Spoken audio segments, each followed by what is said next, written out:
እንደምን አላችሁ ወገኖች ሰላም ናችሁ ወይ ጌታ የተመሰገነ ይሁን አመስግነን እንጀምራለን የዛሬ መልእክታችንን እግዚአብሔር አምላክ ሆይ እናመሰግንሃለን በነጻነት እንኖር ዘንድ በልጅ በክርስቶስ ነጻ ስላወጣህን ተመስገን ከሚያስጨንቀን ነገር ሁሉ በላይ ከኃጢያት በላይ ከሚረብሸን ነገር ሁሉ በላይ ከሚያሳስበን ነገር ሁሉ በላይ ከከበደን ነገር ሁሉ በላይ በጸጋ በርትተን መጓዝ እንድንችል ስለምታግዘን እግዚአብሔር ሆይ እናመሰግንሃለን አንተ እውነተኛ አምላክ ነህ አንተ እውነተኛ ረዳት ነህ አንተ እውነተኛ ደጋፊያችን ነህ እግዚአብሔር ሆይ ባንተ ሁሉን እንረታለን ባንተ ካሸናፊዎች እንበልጣለን ካንተ እግዚአብሔር ሆይ የበረቱብንን እንበረታባቸዋለን ጌታ ሆይ እናመሰግንሃለን እግዚአብሔር አምላካችን ሆይ አሁንም ከቃልህ እንድታስተምረን ጌታ ሆይ ከቃልህ እንድትመግበን መተናልና እግዚአብሔር ሆይ ቃልህን እንድትገልጥልን እኔንም የሚሰሙኝን ወገኖቼንም በሙሉ በጸጋ እንድትደግፈን እንጸልያለን የሚሆነው ሁሉ ላንተ ክብር እንዲሆን እግዚአብሔር ሆይ ላንተ አሳልፈን ሰጠን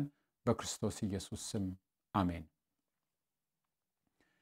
ዛሬ መጽሐፍ ቅዱሳችን ላይ ካልተዘመረላቸው የእምነት ሰዎች መካከል ካልተነገረላቸው ግን ህይወታቸው የሚያስተምር ትልቅ ቁም ነገር ካለባቸው ሰዎች መካከል አንዱን እናያለን ታሪኩ ያለው በሁለተኛ ሳሙኤል መጽሐፍ ውስጥ ነው በሁለተኛ ሳሙኤል የተወሰኑ ምዕራፎች ውስጥ በአራት ምዕራፎች ውስጥ ታሪኩን እናገኘዋለን ይህ ሰው የሳኦል የልጅ ልጅ ሜምፊቦስቴ ነው የዮናታን ልጅ መጀመሪያ ሜምፊቦስቴን የምንተዋወቀው በሁለተኛ ሳሙኤል ምዕራፍ 4 ነው ሁለተኛ ሳሙኤል ምዕራፍ 4 ማለት ሳኦልና ዮናታን እንዲሁም ሌሎች የሳኦል ሁለት ልጆች ከተገደሉ በኋላ ዳዊት በይሁዳ ላይ ነክሶ የሳኦል ልጅ ኢያቡስቴ ደግሞ እስራኤል ላይ ነክሶ ከዛ በኋላ በሁለቱ ነገስታት መካከል ጦርነት ሲካሄድ ቆይቶ በጦርነቱ የሳኦል ቤት ማለትም የኢያቡስቴ ቤት እየደከመ የዳዊት ቤት እየበረታ ከሄደ በኋላ የተከሰተ ነገር ነው ከተወሰነ ጊዜ በኋላ የሳኦል ልጅ የኢያቡስቴ የጦር አለቃ አበኔር ይገደላል ኢያቡስቴም ይገደላል ስለዚህ ከሳኦል ልጅ መሞት በኋላ ያለውን ታሪክ በማስተዋወቅ ነው የሚጀምረው ሁለተኛ ሳሙኤል ምዕራፍ 4 በጌታ ስም አነባለሁ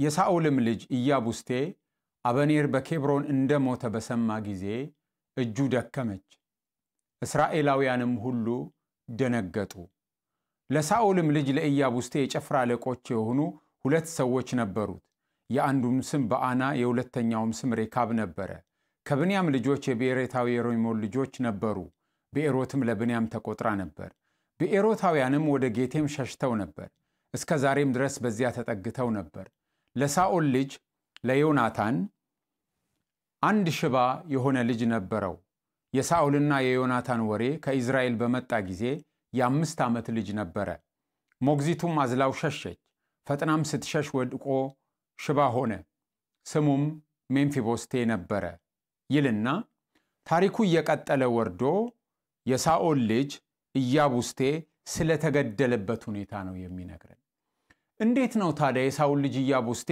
በገዛ ቤቱ ተኝቶ ስለመገደሉ በሚያወራ ታሪክ ውስጥ በአንዲት ቁጥር ብቻ ስለ ሜምፊቦስቴ የተነገረን ለምንድነው ብለን ልንጠይቅ እንችላለን ሁለት ጊዜ ነው ሽባ ነው ተብሎ የተነገረን ቁጥር 4 ገና ሲጀምር ምን ይላል ለሳኦል ልጅ ለዮናታን አንድ ሽባ የሆነ ልጅ ነበረው ይልና ለምን ይሄ ሽባ እንደሆነ ይነግረናል የሳኦልና የዮናታን ወሬ ከእስራኤል በመጣ ጊዜ የ5 ዓመት ልጅ ነበረ ሞግዚቱም አዝላው ሸሸች ፈጥናም ስትሸሽ ወድቆ ሽባ ሆነ ነው የሚለን ስለዚህ አካል ጉዳተኝነቱ በአንድ ቁጥር ውስጥ ሁለቴ ነው የተነገረን ለምንድነው በዚህ ክፍል የተዋወቀው ስንል ሳኦል ሞቷል የሳኦል ልጆች ሞተዋል አንድ የሳኦል ልጅ ነበር የቀረው ዙፋኑን የወረሰ እሱም ከዳዊት ጋር ጦርነት ሲደረግ ቆይቶ መገደሉን ሊነግረን ነው ይሄ ምዕራፍ ስለዚህ እየነገረን ያለው ከሳኦል ቤት የቀረ ማንም የለም የዳዊትን ዙፋን ሊቀናቀን የሚችል የዳዊትን ስልጣን ሊቀናቀን የሚችል ማንም ሰው የለም የቀረው አንድ የሳኦል የልጅ ልጅ ነው እሱም አካል ጉዳተኛ ሆኗል ብሎ ነው የሚነግረን። ስለዚህ ምንም ዋጋ የለውም። በዛ ሁኔታ ሊነግስ አይችልም ይሄ ሰው። በዛ ሁኔታ የሳኦልን ዙፋን ወስዶ የዳዊትን አልጋ የዳዊትን ዙፋን ሊቀናቀን አይችልም። ዋጋ የለውም ለማለት ነው። ሁለት ጊዜ ሽባ ነው እያለ አካል ጉዳተኝነቱን ነግሮን የሚሄደው። በዚህ ጊዜ ሜምፊቦስቴ የ12 ዓመት ልጅ ገደማ ነው። ምክንያቱም ዳዊት በኬብሮንን መናገሻው አድርጎ በይሁዳ የነገሰው ለ7 ዓመት ነው። ምዕራፍ 5 ቁጥር 5 እንደሚነግረን ሜምፊቦስቴ የአባቱና የአያቱን ለቅሶ የሰማው ወይም መርዶ የሰማው የ5 ዓመት ልጅ እያለ ነው። ስለዚህ ሁለቱን ስንደምራቸው ሜምፊቦስቴ በዚህ ጊዜ የ12 ዓመት ልጅ ነው፣ አካል ጉዳተኛ ነው። ስለዚህ ዳዊትን የሚያስፈራ አይደለም። ይህንን ነግሮን ነው አስተዋውቆን ታሪክ ጸሐፊው የሚያልፈው። ሜምፊቦስቴ ከዚህ የዘለለ ታሪክ የለውም። ቀጥሎ የምናገኘው ግን በሁለተኛ ሳሙኤል ምዕራፍ 9 ላይ ነው።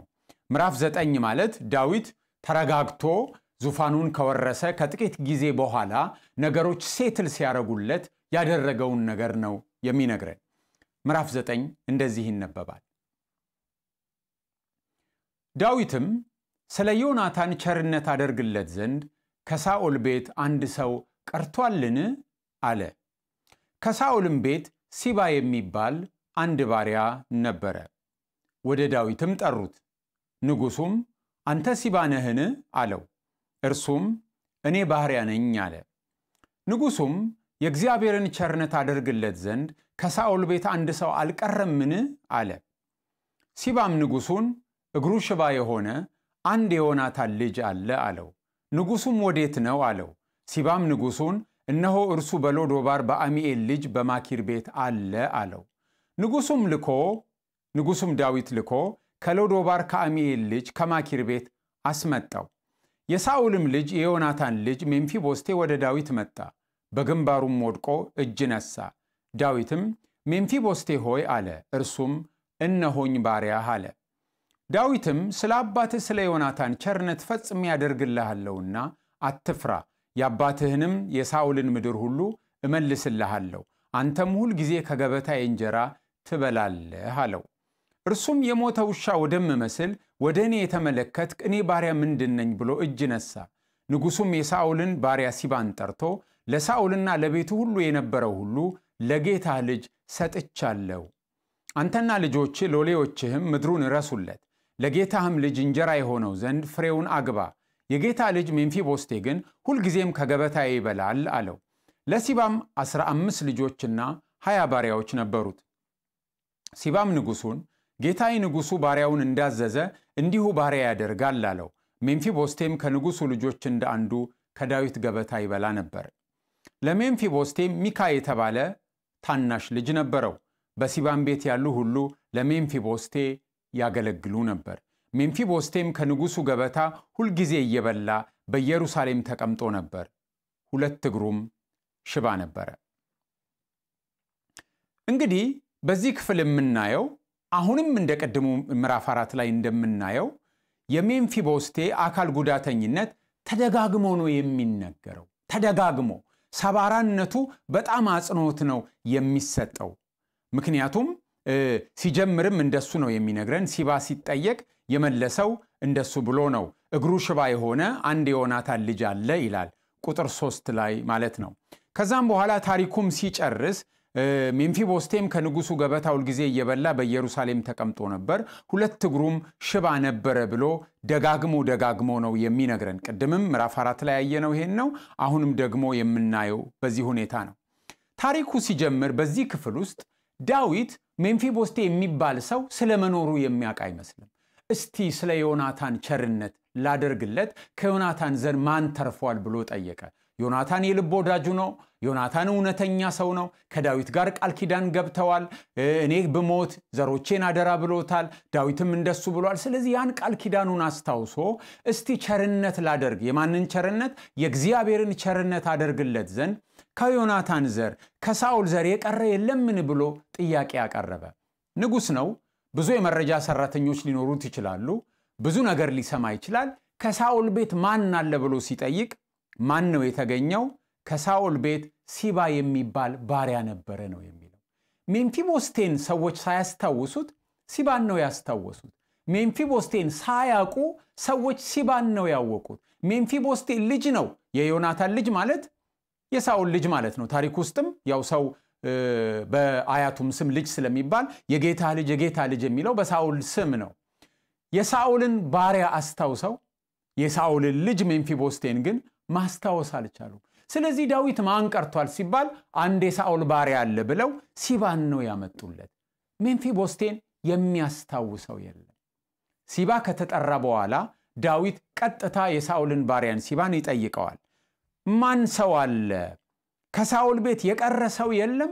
ቸርነት ማድረግ እፈልጋለሁ ሲል አንድ ልጅ እኮ አለ ሜምፊቦስቴ የሚባል ብሎ ሲባ ነው የሚያስታውሰው። ሜምፊቦስቴ በአገር አይደለም እየኖረ ያለው፣ የሳኦል ርስተ ጉልት ባለበት ቦታ ሳይሆን ከዮርዳኖስ ማዶ ተሻግሮ ነው እየኖረ ያለው። የሳኦል ርስትና ጉልትም በሜምፊቦስቴ ስር አይደለም ያለው። ምክንያቱም ዳዊት ከጠራው በኋላ ምንድነው የሚለው? አይዞህ ያባትን የሳኦልን ምድር ሁሉ እመልስልሃለሁ ይሏል ቁጥር 7 ላይ። ያ ማለት ዳዊት ይሄንን ባይነግረው ኖሮ በሱ ስራ አልነበረም ማለት ነው። ስለዚህ የሳኦል ርስት በሜምፊቦስቴ ስራ አይደለም ያለው። ሜምፊቦስቴ ምናልባት ተቸግሮ ሊሆን ይችላል የሚኖረው፣ በቤቱ አይደለም የሚኖረው፣ በሳኦል ርስት ላይ ግዛት ላይ አይደለም የሚኖረው፣ ከዮርዳኖስ ማዶ ነው የሚኖረው፣ በማኪር ቤት ነው እየኖረ ያለው። ስለዚህ ዳዊት አስልኮ አስጠራው። አትፍራ፣ ያባትን የሳኦልን ምድር እርሻውን ግዛቱን እመልስልሃለሁ እና ይሄ ብቻ አይደለም አንተም ከገበታዬ ትበላለህ አለው። ሜምፊቦስቴ አስደንግጦታል። የሞተ ውሻ ወደምመስል ወደኔ እንዴት ተመለከትክ ብሎ ተደነቀ። ንጉሱ ይጠራሃል ሲባል ምናልባት እየፈራ ሊሆን ይችላል የመጣው፣ ተደብቆ እየኖረ ታውቆበት ሊሆን ይችላል የመጣው። ንጉሱ ለምንድን ነው የፈለገኝ? የሳኦል ዘር በመሆኔ እንዳልነክስ ፈርቶ እንዳልቀናቀን ሊያስረኝ በግዞት ሊያስቀምጠኝ ሊገለኝ ይሆን ብሎ እየፈራ ሊሆን ይችላል የመጣው። መጣና ግን ምን አለ? የሞተ ውሻ ወደምመስል እንደ ሞተ ውሻ እንደማይጠቅም እንደማይረባ ሰው ወደምቆጠር ወደኔ እንዴት ተመለከትክ አለ። ከተጠራ በኋላ የጠበቀው ክብር ነው። ያባትን ርስትና ጉልት መልስልሃለሁ፣ ያባትን የእርሻ ስፍራ መልስልሃለሁ።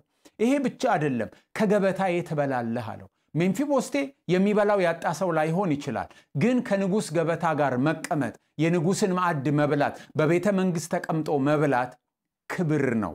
ለዚህ ክብር መታጨቱ አስደንቆታል። የሚገርመው ዳዊትም ሳኦል ባሳደደው ጊዜ እንደዚህ ብሎ ተናግሯል። የእስራኤል ንጉስ ማንን ለማሳደድ መጥቷል? አንተስ ማንን ታሳድዳለህ? የሞተ ውሻን ወይስ ቁንጫን ታሳድዳለህ ብሎ በአንደኛ ሳሙኤል ምዕራፍ 24 ቁጥር 14 ላይ ተናግሮ ነበር። ዳዊት ሳኦልን የሞተን ውሻን ታሳድዳለህ ብሎ ነበር ንጉሱን። አሁን ደግሞ በተራው ሜምፊቦስቴ ንጉሱ ዳዊትን የሞተ ውሻ ወደምመስል ወደኔ ብሎ እንዴት ተመለከትክ ብሎ ይጠይቀዋል። ስለዚህ ራሳቸውን አዋርደው ነበር ሰዎች የሚናገሩት ንጉስ ጋር ሲደርሱ። ሲባ መጀመሪያም በሳኦል ቤት የከበረ ባለስልጣን ሊሆን ይችላል፣ ወይም በሳኦል ሞት ምክንያት አጋጣሚውን ተጠቅሞ ሀብታም የሆነ ሰው ሳይሆን አይቀርም። ምክንያቱም ቁጥር 10 ላይ የሚነግረን ሲባ ምን አለው? አንተና ልጆች ሎሌዎችም ምድሩን እረሱለት ይለዋል። ምናልባት ካሁን በፊት እያረሱለት ላይሆን ይችላል። ለጌታህም ልጅ እንጀራ የሆነው ዘንድ ፍሬውን አግባ። የጌታ ልጅ ሜምፊቦስቴ ግን ሁል ጊዜ ከገበታዬ ይበላል አለው። ለሲባም 15 ልጆችና 20 ባሪያዎች ነበሩት ይላል። ስለዚህ 20 ባሪያዎች አሉት፣ 15 ልጆች አሉት እና ሲባ የከበረ ሰው ነበር የሳኦል ባሪያ ሆኖ። አሁን ግን ምን ተባለ? ልጆችህም ባሪያዎችም ለሜምፊቦስቴ እረሱለት እና ምግቡን አምጡ፣ ከኔ ገበታ ጋር ይቀርባል፣ ግን ደግሞ ለሱ አስገቡለት ብሎ ዳዊት ያዛል። ስለዚህ ሲባ እሺ ጌታዬ ብሎ ይቀበላል ውሳኔውን። በዚህ ድርጊት ውስጥ የከሰረው የተጎዳው ማን ነው ቢባል ሲባ ነው። ሜምፊቦስቴ ክብር ነው ያገኘው። ዳዊት የጓደኛውን የእውነተኛውን የታማኙን ሰው ውለታ አስቦ በመክፈሉ ዳዊትም እያተረፈ ነው ያለው። ሲባ ግን አሁን ለሜምፊቦስቴ ገቢ እንዲያስገባ ስለታዘዘ ምናልባት በግርግሩ በክፍተቱ በሳኦል መሞት በሜምፊቦስቴ በአካባቢው አለመኖር ተጠቅሞ የሳኦልን ርስት ለራሱ እየተጠቀመ ከሆነ አሁን በሱ ላይ ነው ነገር የመጣበት ማለት ነው። የሚገርመው ነገር ዳዊት አሁንም ሲባን የሜምፊቦስቴ ባሪያ አድርጎ አይደለም የሚያስበው። የሲባ ጌታ ሳኦል እንደሆነ ነው የሚያስበው። ምክንያቱም ቁጥር 9 ምንድነው የሚለው? ለጌታ ልጅ ሰጥቻለሁ፣ ለሳኦልና ለቤቱ ሁሉ የነበረውን ሁሉ ለጌታ ልጅ ለሜምፊቦስቴ ሰጥቻለሁ። ለጌታ አይደለም የሚለው፣ ለጌታ ልጅ። ቀጥሎም ቁጥር 10 ላይ ለጌታ ልጅ እንጀራ የሆነው ዘንድ ፍሬውን አግባ ይለዋል። ቀጥሎም የጌታ ልጅ ሜምፊቦስቴ ግን ሁሉ ጊዜ ከገበታዬ ይበላል ይላል። ስለዚህ ዳዊት አሁንም ሜምፊቦስቴን የሲባ ጌታ አድርጎ ማሰብ አቅቶታል። ሲባ የሳኦል ባሪያ ነው እንጂ የሜምፊቦስቴ ባሪያ አይደለም። ለማን? ለዳዊት። ይሄንንም ክፍል የጻፈልን ጻፊም የሚያየው በዛ አይን ነው የሚያየው። የሳኦል ቤት ባሪያ ብሎ ነው ያቀረበውና ሜምፊቦስቴ በእድሜ በዚህ ጊዜ ከፍ ብሏል። ምክንያቱም ቁጥር 12 የሚነግረን ለሜምፊቦስቴም ሚካ የተባለ ታናሽ ልጅ ነበረው ነው የሚለን። ከዚህ በኋላ ታሪኩ ምን ሆነ? በሲባም ቤት ያሉ ሁሉ ለሜምፊቦስቴ ማገልገል ጀመሩ። ሜምፊቦስቴም ከንጉስ ገበታ ሁሉ ጊዜ ይበላ ነበር። የራሱ መተዳደሪያ አለው፣ ርስቱ ተመልሶለታል። ቢሆንም ግን ከንጉሱ ጋር ቀርቦ ከንጉሱ ማዕድ ተቀምጦ የሚበላ ሰው ነው የሆነው። አባት ሆኗል፣ ግን አሁንም ተደጋግሞ አካል ጉዳተኝነቱ የሚነገረን ምስኪንና ሰባራ ሰው ነው ሜምፊቦስቴ። ሲባ በዚህ ውሳኔ የተደሰተ አይመስልም። የሆዱን በሆዱ ይዞ ዝም ነው ያለው። ሜምፊቦስቴ በጣም የተዋረደ ሰው ነው። ዳዊት ጋም ቀርቦ የምናየው ልብ የሚነካ ነገር ነው የምናየው። ለምሳሌ ቁጥር 6 ላይ ምን ይላል? የሳኦል ልጅ የዮናታን ልጅ ሜምፊቦስቴ ወደ ዳዊት መጣ፣ በግንባሩም ወድቆ እጅ ነሳ ነው የሚለን። አካል ጉዳተኛ ነው ይሄ ሰው፣ ይቸግረዋል። ግን በምን አይነት ሁኔታ እንደሆነ አናውቅም። በግንባሩ ወድቆ እጅ ነሳ ነው የሚለው። ለሱ በጣም ፔንፉል ነገር እንደሆነ እናውቃለን። ቁጥር 8 ላይ የሚነግረን የሞተ ውሻ ወደምመስል ወደኔ የተመለከትክን የባሪያ ምንድነኝ ብሎ እጅ ነሳ ነው የሚለን። ዝቅ ብሎ ነው የሰገደው ማለት ነው። ነገር ግን ሲባ ራሱ ዳዊትን በምን መንገድ ሰላም እንዳለ፣ ለዳዊት በምን መንገድ አክብሮቱን እንደገለጠ አናይም። ግን ሜምፊቦስቴ ቁጥር 6 ላይ ቁጥር 8 ላይ የምናየው ምድር ላይ ተደፍቶ ወድቆ ዝቅ ብሎ እጅ መንሳቱን ነው የምንመለከተው። የተዋረደ ሰው፣ ንጉሱን አክብሮ በዚህ ደረጃ ዝቅ ያለ ሰው፣ እግዚአብሔር ግን እያሰበው ያለው ሰው ነው። በብዙ ነገሩ እኛ በጌታ ፊት ያገኘነውን ክብር የሚያሳይ ነው የሚመስለኝ። እዚህ ግቡ የማንባል የሞተ ውሻ የምንመስል ተራና ምናምንቴ ሰዎች፣ የተናቀን ሰዎች፣ የወደቅን ሰዎች ንጉሱ ጠርቶን በክብር ስፍራ ያስቀመጠን፣ ከማዕዱ ጋር እንድንመገብ ያስቀመጠን ሰዎች ነን። እሱን በሆነ መልኩ እኛ ያለንበትን የሚገልጥ አይነት ሰው ነው ሜምፊቦስቴን የምናየው። የሜምፊቦስቴ ቀጥሎ ያለው ታሪክ ሶስተኛው ምዕራፍ በምዕራፍ 16 ላይ ነው። ከዚሁ ከሁለተኛ ሳሙኤል ሳንወጣ ምዕራፍ 16 ላይ ነው ታሪኩን የምናገኘው።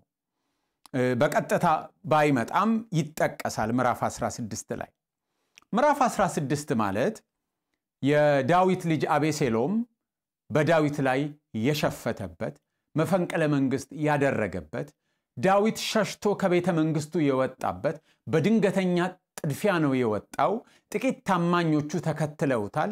በጣም በሚያሳዝን ሁኔታ ነው ዳዊት የወጣው። ከሞቀ ቤቱ ወጥቷል። ዳዊት በዚህ ጊዜ ጎልማሳ አይደለም። ልጁ ስልጣን ሊቀማው እስከ መድረስ ድረስ ከደረሰ ዳዊት በእድሜ ገፋ ሰው ነው፣ ሽማግሌ ነው ልንን እንችላለን። ባዶ እግሩን ተከናንቦ ጭንቅላቱን እያለቀሰ እያዘነ ደብረ ዘይት ተራራ የወጣበት፣ ሰዎች ይረግሙት ነበር የሳኦል ታማኞች የነበሩት። በጣም የሚያሳዝን ለዳዊት የውድቀት የሽንፈት ጊዜ ነው፣ የዝቅታ ጊዜ ነው። በሸለቆ ውስጥ የሚያልፍበት ጊዜ ነው። ዳዊት የሐዘን ጊዜ ነው። በዚህ ጊዜ ውስጥ ያለውን ሁኔታ ነው ምዕራፍ 16 የሚነግረን። ከቁጥር 1 ጀምሮ እናነባዋለን። ዳዊትም ከተራራው ራስ ጥቂት ፈቀቅ ባለ ጊዜ የሜምፊቦስቴ ባሪያ ሲባ 200 እንጀራ፣ 100 ዘቢብ ዘለላ ዘቢብ፣ 100 በለስ፣ 1 አቅሟዳም ወይን ጠጅ የተጫኑ 2 አህዮችን እየነዳ ተገናኘው። ንጉሱም ሲባን ይምንድነው አለው ሲባም አህዮቹ የንጉስ ቤተሰቦች ይቀመጡባቸው ዘንድ እንጀራውና በለሱ ብላቴኖች ይበሉት ዘንድ የወይን ጠጁም በበረሃ የሚደክሙት ይጠጡት ዘንድ ነው አለ ይላል ሜምፊቦስቴ እዚህ ጋር ሲተዋወቅ ስሙ የተጠቀሰው ጸሐፊው ምን ብሎ ነው የጠቀሰው ቁጥር 1 ላይ ሲባን ሲገልጠው የሜምፊቦስቴ ባሪያ ብሎ ነው የጠቀሰው ቅድም አስተዋውሰን ከሆነ ምዕራፍ 9 ላይ የተነገረን የሳኦል ባሪያ ተብሎ ነው አሁን ግን ሲባ ሜምፊቦስቴን ያገለገለ ስለሆነ የሁለተኛ ሳሙኤል ጸሐፊ ራሱ ሜምፊቦስቴን የሲባ ጌታ አርጎ ወይም ሲባን የሜምፊቦስቴ ባሪያ አርጎ ነው የሚያስተዋውቀው ቁጥር 3ን ስናነብ ንጉሱም ይላል የጌታ ልጅ ወዴት ነው ዳዊት ግን አልቀየረም ሐሳቡን ዳዊት አሁንም የሚያየው ምን አድርጎ ነው የጌታ ልጅ ነው የሚለው እንጂ ጌታ አይለው ስለዚህ ለዳዊት አሁንም ሜምፊቦስቴ የሲባ ጌታ አይደለም የሲባ ጌታ አሁንም ሟቹ ሳኦል ነው ሳኦል በሞተ በስንት ዓመቱ ዳዊት አሁንም ሲባን የሚያየው የሳኦል ባሪያ አድርጎ ነው እንጂ የሜምፊቦስቴ ባሪያ አድርጎ አያየውም ወይም ደግሞ ሜምፊቦስቴ ጌታ መሆኑ አልታየው ሲባ ስንቅ ይዞ ነው የመጣው በሁለት አህዮች ላይ 200 እንጀራ 100 ዘለላ ዘቢብ ጭኖ ነው የመጣው አንድ አቅማዳ የወይን ጠጅ ጭኖ ነው የመጣው አህዮቹ የንጉስ ቤተሰቦች እንዲቀመጡባቸው ሌላው ደግሞ ዘቢቡን ምግብ እንዲሆን የወይን ጠጁ ያው የሚጠጣ እንዲሆን ስንቅ ነው ያመጣው ከዛ ዳዊት ግን ከንክኖት ይጠይቃል ምናልባት ዳዊት በዚህ ጊዜ የገዛ ልጁ የከዳው አኪጦፌል የሚባል አማካሪው የከዳው ሌሎችም ሰዎች የከዱት ስለሆነ ብዙ ሰራዊት እኮ ከአቤሴሎም ጋር ተሰልፎ ዳዊትን ሊወጋ የመጣበት ጊዜ ነው ስለዚህ ሜምፊቦስቴ ከድቶ ይሆን ብሎ መጠየቁ ሊሆን ይችላል ወይም ሲባን ሲያዩ ሜምፊቦስቴም አብሮ መሆን እንዳለበት ገምቶ ሊሆን ይችላል ጥሩ ጊዜ አይደለም ለዳዊት ክፉ ጊዜ ነው ወዳጆቹ እነማን እንደሆኑ የሚጠራጠርበት ጊዜ ነው ጠየቀ የት ሄደ አለው የሲባን መልስ እናስተውል ምንድነው ያለው እነሆ የእስራኤል ቤት ዛሬ የአባቴን መንግስት ይመልስልኛል ብሎ በኢየሩሳሌም ተቀምጧል አለው ይሄ ጊዜ ቅድም እንዳልነው አቤሴሎም በዳዊት ላይ የሸፈተበት ነው ለምንድነው የሸፈተው ለመንገስ ነክሷል ተብሎ ተነግሮለታል አቤሴሎም ነክሷል የሚል መለከት የሚነፉ ነጋሪት የሚጎስሙ የሚያውጁ ሰዎችን አዘጋጅቷል ሰራዊት አደራጅቷል በአባቱ ላይ ዘምቷል የአባቱን ዙፋን ቀምቷል አቤሴሎም የቀማው ለምንድነው ለራሱ ነው ሲባ ግን ንብረቱ ከሱ ተወስዶ እሱ ወስዶት የነበረው ይጠቀምበት ለግል ጥቅሙ ያውለው የነበረው ለትክክለኛ ባለቤቱ ለሜምፊቦስቴ ስለተመለሰ አጋጣሚ ሲጠብቅ የነበረ አይነት ሰው ነው ሲያደባ የነበረ ሰው ነው የሆዱን በሆዱ ይዞ የቆየ ሰው ነበርና አሳቻ ጊዜ ጠብቆ ምን አለው ለዳዊት የእስራኤል ቤት ዛሬ የአባቴን መንግስት ይመልስልኛል ብሎ በኢየሩሳሌም ተቀምጧል የማይመስል ወሬ ነው አቤሴሎም የዳዊት ልጅ ነው አቤሴሎም ከዳዊት ዙፋን ቀምቶ ለሜምፊቦስቴ ይሰጠዋል ሜምፊቦስቴ የሳኦል ልጅ ነው አሃይ ዙፋን የሚገባው ለሜምፊቦስቴ ነው ሜምፊቦስቴ ነው እውነተኛው ንጉስ የዙፋን ባለመብት እሱ ነው ብሎ ይሰጠዋል ብሎ ሲባ ለዳዊት ማውራቱ አስገራሚ ነው እታመናለሁ ብሎ ማሰቡ ዳዊት ያምነኛል ብሎ ማሰቡ አቤሴሎም እኮ ካንተ ዙፋን ነጥቆ ለሱ እንደሚሰጠው አስቦ ነው ብሎ ወሬ ነው የነገረው ከሲባ ይሄንን እታመናለሁ ብሎ ማውራቱ ይልቅ የሚገርመው የዳዊት ማመን ነው ዳዊት አመነው ምን አለ ንጉሱም ሲባን እነሆ ለሜምፊቦስቴ የነበረው ሁሉ ለአንተ ይሁን ሲባም እጅነሳለው ጌታዬ ንጉስ ሆይ በፊት ሞገስ ላግኝ አለው ነው የሚለን ሲባ የዳዊትን ስስነት የዳዊትን ደካማ ጎን ለራሱ ጥቅም ተጠቀመበት አቤሴሎም መቼም ከዳዊት የቀማውን ስልጣን ለሜምፊቦስቴ ሊሰጠው አይችልም ከሲባ እንዲህ አይነት ወሬ ማውራት ይልቅ በጣም የሚያስደንቀው የዳዊት እንዲህ አይነት ወሬ ማመን ነው። ከዛ ፈረደ። ግራ ቀኙን ሳይመረምር ሳያስተውል በድንገት ፈረደ። ባለፈው የሳኦል የሆነው ሁሉ ለሜምፊቦስቴ ይሁን ብሎ ፈርዷል። አሁን ደግሞ ምን ብሎ ነው የፈረደው? ለሜምፊቦስቴ የነበረ ሁሉ ላንተ ይሁን ብሎ እንደገና ለሲባ ነው የሰጠው። ለመፍረድ ምን አጣደፈው ዳዊት? አሁን ለመፍረድ ምቹ ጊዜ ነው። ሰው ባልተረጋጋበት ሁኔታ ይፈርዳል። ዳዊት አልተረጋጋም። ዳዊት ሽሽት ላይ ነው። ዳዊት ጥድፊያ ላይ ነው። ዳዊት የተከሰሰውን ሰው ለማናገር የሚችልበት ሁኔታ ውስጥ አይደለም። ነገሩን ብሎ ለመመርመር የሚችልበት ስቴት ኦፍ ማይንድ አይደለም ያለው ዳዊት። በዚህ ጊዜ ውጥረት ውስጥ ነው ያለው። ያልተረጋጋ ሁኔታ ውስጥ ነው ያለው። አመነና ፈረደ። ልጁ ሰለሞን በመጽሐፈ ምሳሌ ላይ ሳይሰማ ነገርን በሚመልስ ስንፍናና ፍረት ይሆንበታል ብሎ ተናግሮ ነበር። ምሳሌ 18:13 ላይ ወደፊት ማለት ነው። ዳዊት ያ ነው የደረሰበት። ሳይሰማ ፈረደ። ወደ ፍርድ አስቀድሞ የገባ ጻድቅ ይመስላል ብሏል 18:13 ላይ። ባልንጀራው ግን መጥቶ ይመረምረዋል ነው የሚለው ምሳሌ ላይ። ስለዚህ ዳዊት እንደዛ ነው የሆነው። አስቀድሞ ጉዳዩን የሚያሰማ ሰው ትክክለኛ ይመስላል። እሱን ሰምቶ ሳይመረምር ነው የፈረደው። ሲባ በዳዊት ፊት እጅ ነስቶ ወድቆ ሲሰግድ ባይታይም ባንደበቱ ግን እንደሱ ነው ያለው። እጅ ነሳለሁ ጌታዬ ንጉሥ ሆይ በፊት ሞገስ ላግኝ አለ። እጅ ስለመንሳቱ አናቅም። ስለሜምፊቦስቴ ግን ተነግሮናል። በዚህ ሁኔታ ነው ነገሩ የሚጠናቀቀው ማለት ነው። የዳዊት ጉዳይ የፍርዱ ጉዳይ ማለት ነው። ከዛ በኋላ ለመጨረሻ ጊዜ የሜምፊቦስቴን ታሪክ የምናየው በምዕራፍ 19 ላይ ነው። ሁለተኛ ሳሙኤል ምዕራፍ 19።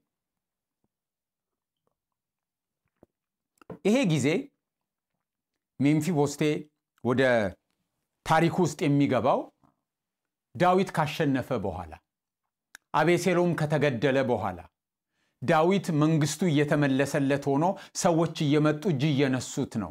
እንኳን ጦርነቱን አሸነፍ፣ እንኳን ድል አገኘ ብለው ሰዎች እጅ እየነሱ የተጣሉት እንደገና መተው ይቅርታ የሚጠይቁበት አይነት ሁኔታ ውስጥ ነው ያለው። በዚህ ሁኔታ ውስጥ ምዕራፍ 19 ቁጥር 24 ጀምሮ እናያለን።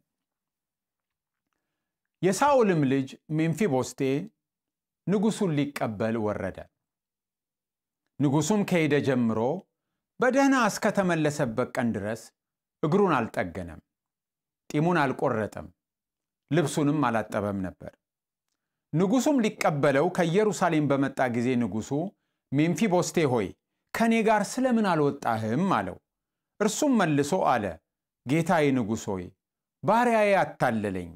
እኔ ባሪያ አንካሳ ነኝና ከንጉሥ ጋር ሄድ ዘንድ የምቀመጥበትን አህያ ልጫን አልኩት። እርሱም እኔን ባሪያህን ለጌታዬ ለንጉሱ አማ፣ አንተም ጌታዬ ንጉሥ ግን እንደ እግዚአብሔር መልአክ ነህ፣ ደስ ያሰኘህን አድርግ። የአባቴ ቤት ሁሉ በጌታዬ በንጉሥ ዘንድ ሞት የሚገባቸው ነበሩ። አንተ ግን እኔን ባሪያህን በገበታክ በሚበሉ መካከል አስቀመጥከኝ። ደግሞም ለንጉሥ ለመናገር ምን መብት አለኝ? ንጉሱም ነገርህን ለምን ታበዛለህ? አንተና ሲባ እርሻውን ትካፈሉ ዘንድ ብያለሁ አለው። ሜምፊቦስቴም ንጉሱን ጌታዬ ንጉሱ በደህና ወደ ቤቱ ከተመለሰ እርሱ ሁሉን ይውሰደው አለው። እንግዲህ በዚህ ጊዜ የሳኦል ልጅ ሜምፊቦስቴ ንጉሱን ዳዊትን ሊቀበል ወረደ። የሚመች ሁኔታ አይደለም ለሱ። አካል ጉዳተኛ እንደሆነ እናውቃለን። ዳዊት ልክ ሲያገኘው መጀመሪያ የጠየቀው የሚያየው ሁኔታ አለ። ግን የጠየቀው ምንድነው? ለምን ከኔ ጋር አልወጣህም ነው ያለው። በዚህ ጊዜ ያልገመትነው ነገር ብቅ ይላል ታሪኩ።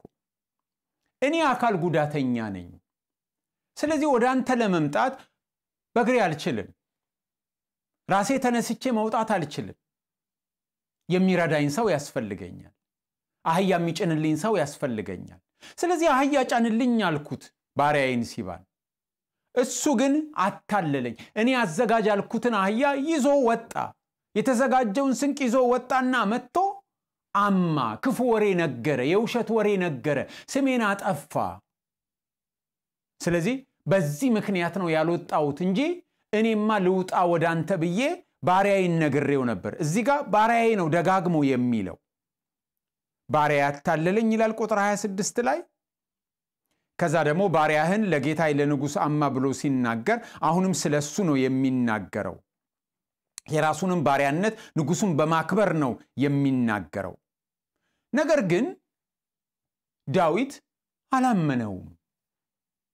አላመነው ለምንድነው ያላመነው ከዚህ በፊት የሰማው ነገር ነበር ሲባ የነገረው ስለዚህ አሁን በሁለቱ መካከል ማንኛቸው እውነት እንደተናገሩ መለየት አቅቶታል ስለዚህ አሁንም ቸኩሎ ፈረደ እርሻው ለሁለታችሁ ይሁን ለሁለት ተካፈሉ አለ ይሄ የሚያሳየው ማመን ተቸግሯል ሲባን ሙሉ በሙሉ አምኖት ግራቀኝ ሳይሰማ ንብረቱን ሁሉ ፈርዶለት ነበር አሁን ደግሞ ይሄኛውን ሲሰማ ሙሉ በሙሉ ለሜምፊቦስቴ ያልሰጠው ለምንድነው ሜምፊቦስቴ እውነት እየተናገረ እንደሆነ እንኳን መቀበል ዳዊትን ቸግሮታል ተጠራጥሮታል ሙሉ በሙሉ ማንኛቸውንም አላመነም ግን ጻፊው የሚነግረን ነገር አለ የሚያስደንቅ ነገር ነው የሚነግረን ንጉሱ ከተሰደደ ጀምሮ ሜምፊቦስቴ ለታማሚው እግሩ ለተሰበረው እግሩ ለበሽተኛ እግሩ አስፈላጊ የሆነውን ጥንቃቄ አላደረገም የሚያስፈልገውን ትሪትመንት አላደረገም እግሩን አላስታመመም የሚያረጋው መድኃኒት ነበረው ያንን አልተጠቀመም እግሩን አልጠገነም በሐዘን ምክንያት ይሄ ብቻ አይደለም ጢሙን አልቆረጠም ጢሙ እንደ ሐዘንተኛ ሰው አድጓል ይሄ ብቻ አይደለም ልብሱን አላጠበም ነበር ነው የሚለን ቁጥር 24 ሰዎች ወደ ንጉስ ሲቀርቡ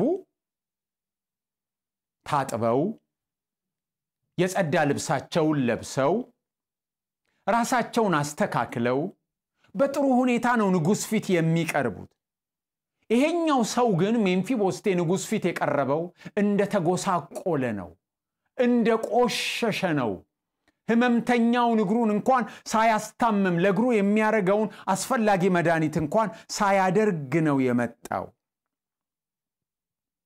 ሐዘን ላይ ነው የከረመው ለቅሶ ላይ ነው የከረመው ራሱን ጥሎ ነው የተቀመጠው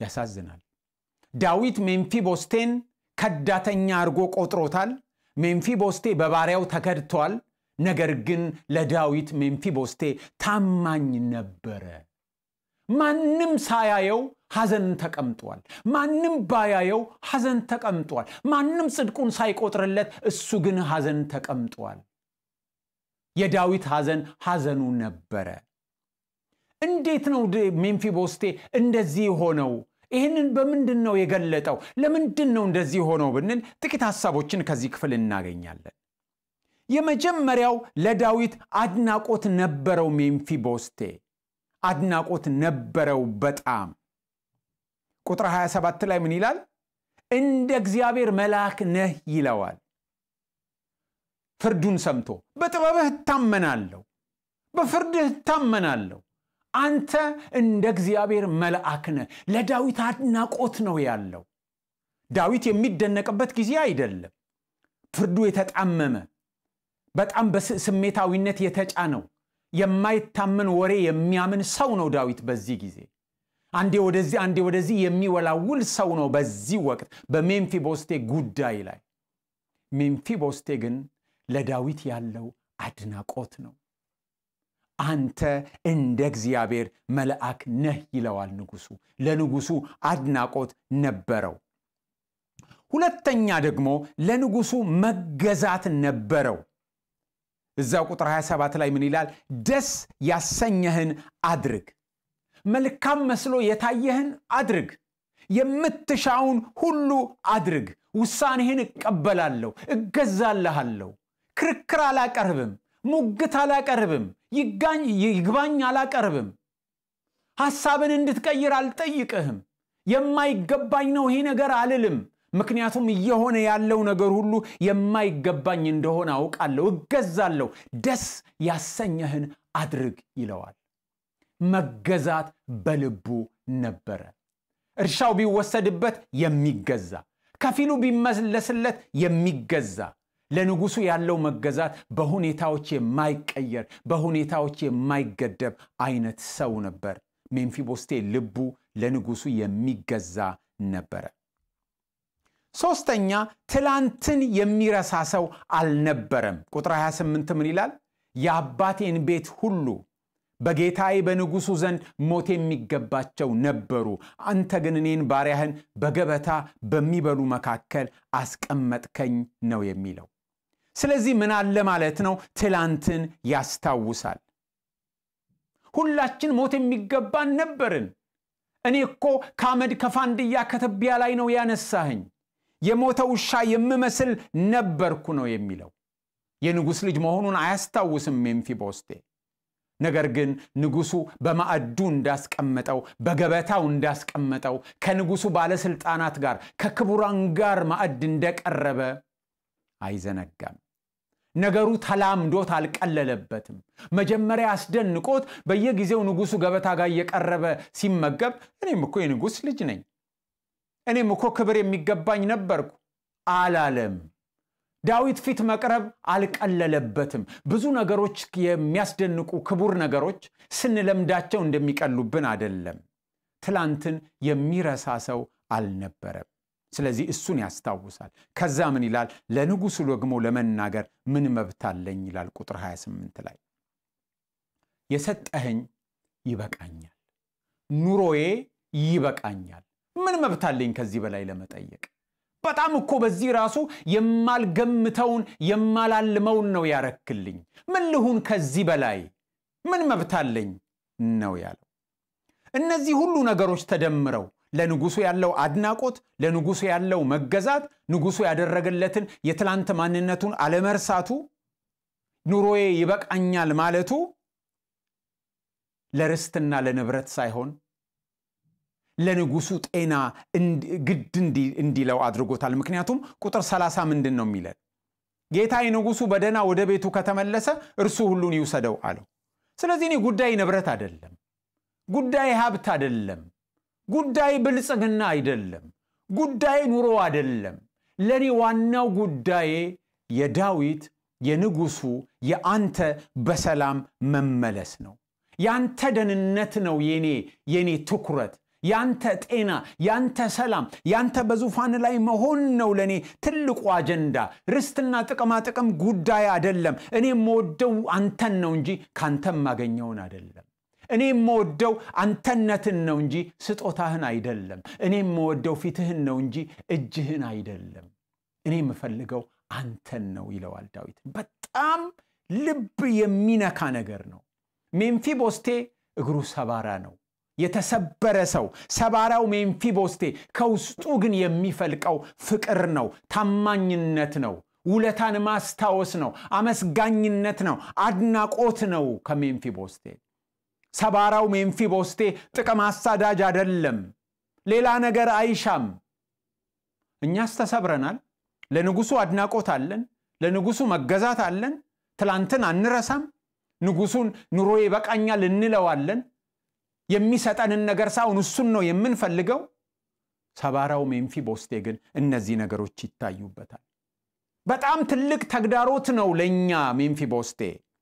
ገንዘብ መስራት ለማይሰለቸው፣ ጥቅም ማሳደድ ለማይታክተው፣ ያለውን ለማብዛት ሲታትር ውሎ ሲታትር ለሚያድረው ለማይደክመው፣ በመሰላል ላይ ወደ ከፍታ እየወጣ መኖር ለሚመኘው ለዛሬው ሰው፣ ከፍታ ነው ምኞቴ እያለ ሲዘምር ለሚውለው፣ ህልሙ ከፍታ ብቻ ለሆነ የያዘው ለማይበቃው፣ ለዚህ ዓለም አካሄድ ብርቱ ተክሳጽ ነው ከሰባራው ሜምፊቦስቴ የሚወጣው። ጌታን ለስኬትና ለድል ለሚከተለው፣ እግዚአብሔርን ለገንዘብና ለክብር ለሚያገለግለው፣ ለስልጣንና ለወንበር ለሚሟሟተው፣ በሌሎች ላይ ለመሰልጠን መደላድል ለሚያመቻቸው፣ ይህንና ያንን ካላደረክልኝ አልፈልግህም ብሎ እግዚአብሔርን ለሚፈታተነው ለዚህ ዘመን ክርስቲያን ሜምፊቦስቴ ብርቱ መልእክት አለው፣ ብርቱ ተክሳጽ አለው። ከእግዚአብሔር የሚቀበለውን እንጂ ለእግዚአብሔር ግድ ለሌለው ለዛሬው ዘመን ክርስቲያን ሜምፊቦስቴ ብርቱ ተክሳጽ አለው፣ ብርቱ ቻሌንጅ አለው። ሰባራው ሜምፊቦስቴ ለእግዚአብሔር አድናቆቱ ያለቀበት፣ መገዛት ለጎረበጠው፣ እንደ ሞተ ውሻ የሆነው ሙት በሰማያዊ ማዕድ በከበረው ስፍራ ከጌታ ጋር መቀመጡን ዘንግቶ የሚቸገር ሰው ሜምፊቦስቴን ያስብ። ያውም እኮ ሜምፊቦስቴ በፍርዱ ጻድቅ ያልሆነውን በፍርዱ የሚሳሳተውን ደካማውን ዳዊት ነው በዚህ አይነት ሁኔታ ባድናቆት ተመልቶ በታማኝነት የሚያገለግለው። ይህንን ዳዊት ፍርዱ ወደዚህ ወደዛ የሚለውን ዳዊት ነው እንዲህ የወደደው ከልቡ። የኛ ንጉስ ግን ፍጹም ነው። የኛ ንጉስ ግን እንከን የለሽ ነው። የኛ ጌታ ግን በፍርዱ ትክክል ነው፣ ጻድቅ ነው። በውበቱ ከእስከሚባል የለውም። እኛን ሲወድ ሕይወቱን አሳልፎ እስከ መስጠት ነው የወደደን። ታዲያ እኛስ ለዚህ ጌታ እንዲህ አይነት አድናቆት አለን እንደ ሜምፊቦስቴ? ሜምፊቦስቴ ለዳዊት እገዛለሁ ደስ ያሰኘህን አድርግ እንደሚል እኛስ ለፍጹሙ ጌታ እንደሱ አይነት መገዛት አለን? ሜምፊቦስቴ የሞተው ውሻ መመስል ከትላንት ያነሳኝን እንዴት ረሳለው እንዳለ ጌታ ያረገልንን ኬት እንዳነሳን እንረሳለን ወይስ ለምደነው ተራ ነገር ሆኖብን ቀሎብናል? የሰጠን ስፍራ ይበቃናል እንላለን? ኑሮዬ ይበቃኛል እንላለን? ከጌታ ለምናገኘው ለርስቱ ለጥቅማ ጥቅም ግድ የሌለን ጌታን ብቻ የምንፈልግነን ወይስ አሁንም አምጣ ነው? ለጌታ መገዛት አለን? ሰባራው ሜምፊቦስቴ ይህንን በሕይወቱ ኖሮት ያስተምረናል። ውቡ ሜምፊቦስቴ፣ አስደናቂው ሜምፊቦስቴ፣ ያልተዘመረለት ታማኝ ሰው፣ ያልተነገረለት እውነተኛ ሰው። ይሄም ያም ጸሐፊ በየቦታው ሽባ ነበረ እያሉ ሰባራነቱን አካል ጉዳተኛነቱን የሚነግሩን ነገር ግን ብርቱ አስደናቂ ፍቅር ከልቡ የሚፈልቅለት ይሄ ሰው ለሁላችንም መልእክት አለው።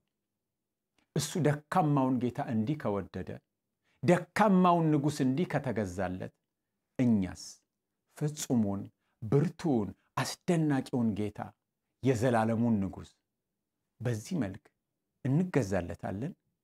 በዚህ መልክ እንወደዋለን?